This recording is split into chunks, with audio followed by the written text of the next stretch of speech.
Secrets of God's में मैं सिद्धार्थ ब्रह्मभट्ट आप सभी का एक बार फिर से स्वागत करता हूँ।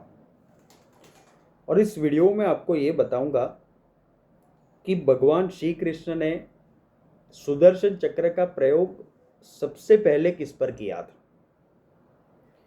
सुदर्शन चक्र भगवान शिव ने विष्णु जी को दिया था और भगवान विष्णु ने दैत्यों से सुरक्षा प्राप्त करने के लिए, दैत्यों का संहार करने के लिए ये माता दुर्गा को दिया था।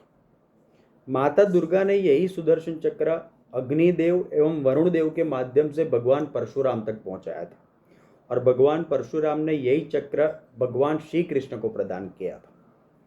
इस प्रकार से सुदर्शन चक्र भगवान श्री कृष्ण के पास पहुंचा। अभी मैं आपको ये कथा बता रहा हूँ पुराणों के आधार पर कि श्री कृष्ण ने सबसे पहले इसका प्रयोग कब किया, कैसे किया। देखिए, भगवान श्री कृष्ण उनके बड़े भाई बलराम यानी कि दाऊ, वो दोनों 2 दिन महर्षि भृगु के आश्रम में गए थे और 2 दिन वो वहाँ पे रुके और वहाँ से वो मथुरा जाने की तैयारी ही कर रहे थे कि उनको क्रौंचपुर के यादव राजा सारस का आमंत्रण आया। राजा सारस का आमंत्रण दोनों भाइयों ने स्वीकार किया और वो लोग क्रौंचपुर के लिए रवाना हो गए। कुछ दिन भगवान श्री कृष्ण वहाँ पे रुके और वहाँ पे उन्होंने ऐसा सोचा कि अभी उनको मथुरा लौट जाना चाहिए, क्योंकि उनकी जो प्रजा है, उनके जो बंधु बांधव है, वो जरासंध के आक्रमण से त्रस्त है।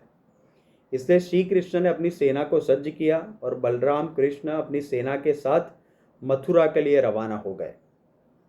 भगवान श्री कृष्ण और उनकी सेना ताम्रवर्णा नदी पार करके घटप्रभा के तट पर आ गए और रात्रि का समय था। भगवान श्री कृष्ण सभी शिविर में विराजमान थे। उसी समय श्री कृष्ण की सेना का एक गुप्तचर एक हट्टे कट्टे नागरिक को पकड़कर शिविर में ले आया। भगवान श्री कृष्ण के शिविर में श्री कृष्ण ने उस आदमी से पूछा कि आप कौन है। तब उस नागरिक ने कहा कि मैं करवीर राज्य का एक नागरिक हूँ और हमारे यहाँ का जो राजा है वो राजा बहुत ही क्रूर हो चुका है। श्री कृष्ण ने उनको विस्तार से बताने के लिए कहा तो उन्होंने कहा कि पद्मावत राज्य का एक नगर है जिनका नाम है करवीर। उस राज्य का राजा जिसका नाम है शुंगाल, शुंगाल बहुत ही क्रूर राजा है और अभी वो अधिक क्रूर हो चुका है। वो अपने राज्य के जितने भी प्रजाजन है, उसकी स्त्री, उनकी संपत्ति, उनके धन को हड़प लेता है और उस पर अपना अधिकार जमा देता है।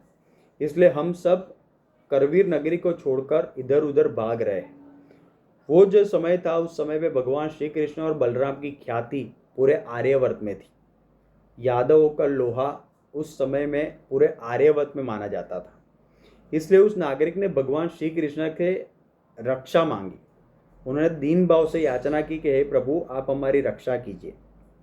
भगवान श्री कृष्ण ने अपने सेनापति सतीक को बुलाया, उनको सेना सज्ज करने के लिए कहा। श्री कृष्ण ने कहा कि हम जब मथुरा जाएंगे तो करवीर नगरी होकर ही जाएंगे और वहाँ के प्रजाजनों को न्याय दिलाकर ही जाएंगे। भगवान श्री कृष्ण और सभी यादव, उनकी पूरी सेना वो करवीर नगरी के लिए निकल पड़ी। करवीर नगरी जो थी वो पंचगंगा के तट पर पद्मावत राज्य की एक नगरी थी।